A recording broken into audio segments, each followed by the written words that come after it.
So this is a quick sneak peek into our legacy architecture. Right here on the left is the Lyft app and the Lyft microservices that generate a lot of event data. So these events are currently in JSON, and all of them make it into a Kinesis stream. We have an application that's based off KCL workers that ingests these events from the Kinesis stream and dumps them into an S3 location. And there was a nightly job that would run, which is based on Hive queries, and that was kicked off or orchestrated by Airflow framework. And these Hive queries would basically uh, process all of this JSON information, like read all of these JSON files, convert them into Parquet, which is a columnar compressed data format. And once that's done, a whole bunch of downstream DAGs would kick off, which would basically then process all this information to create a number of fact and dimension tables. So we use Hive pretty heavily for all of that processing. And Presto is a popular query engine for our end users to be able to do any sort of ad hoc analysis on top of that. So the problem with this was, as you could tell, is one thing is that there was a lag in data freshness. So basically, our users like engineers, data scientists, and data engineers were not able to query the most latest data. So there was almost like a 12-hour lag. Uh, so that was problematic. Secondly, even though Presto is a really powerful query engine, the P75 is around 30 seconds. So that might work pretty well for engineers per se, but not particularly for someone in operations, say, for example, who wants to be able to run interactive queries really quickly back to back. So these limitations drew us to looking out for solutions that would help us have data freshness less than a minute. And we were looking for something that had inbuilt geospatial support and could promise P95 of less than 5 seconds. So this is what our new architecture looks like. We still have the events generated from our Lyft app on the mobile phones as well as our services.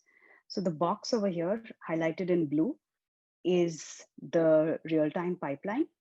We make use of a streaming framework. Basically, we have an app uh, implemented in Flink that reads real-time events data from the Kinesis stream, does some transformation, and dumps the event data out in protobuf onto a Kafka topic. And Druid can be configured to be a Kafka consumer. So in real time, it will start reading the data off of the Kafka topic and start indexing the data and producing segments, which will then be available for an end user to start querying through Superset. Yeah, we continue to have our pipe. We have revised our older pipeline to also overcome the issues of the data, like the data lag. We now have another Flink app that dumps data in Parquet near real time. And all of our DAGs kind of kick off much sooner. So we don't have issues with the lag anymore. For the older complex data sets, which are still in Hive, we continue to use Presto. And for some of it, we use Druid. So to go a little deeper into the real-time pipeline, so we have also all event definitions at Lyft are configured using the protobuf format. So we have a central IDL repo that kind of tracks and is the source of truth for all event definitions. And all of our services hook on to that repo to ensure the source of truth. For legacy reasons, the event data that's produced is still in JSON format and dumps, all of it lands up on a Kinesis stream. The reason we went with Flink at Lyft is because it has really nice support for functional APIs as well as SQL. Like it's really easy to write a SQL query to be able to transform or do some sort of data processing in real time. So we have the Flink app, a default Flink app, which is configured to have a source as Kinesis. and a sink as Kafka.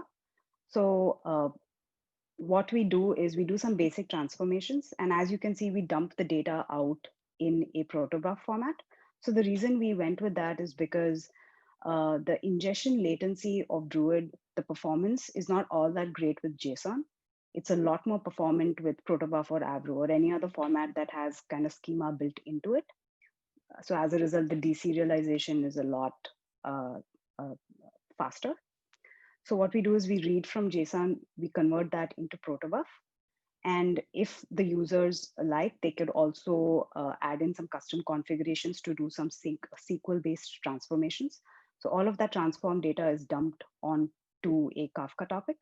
So we have an in-house Kafka cluster, which is highly reliable. And we have a Druid controller, which is basically responsible for submitting the supervisor job that then starts reading from a Kafka topic and starts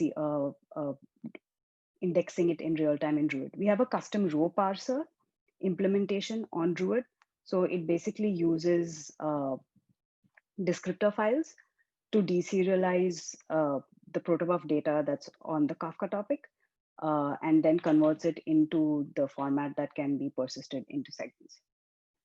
Other than our Flink app, there have been some corner custom cases where they want to do something fancier with functional APIs. So in that case, they spin off their own custom Flink apps, which generate data into Kafka and use the rest of our pipeline to get their events data into Druid in real time.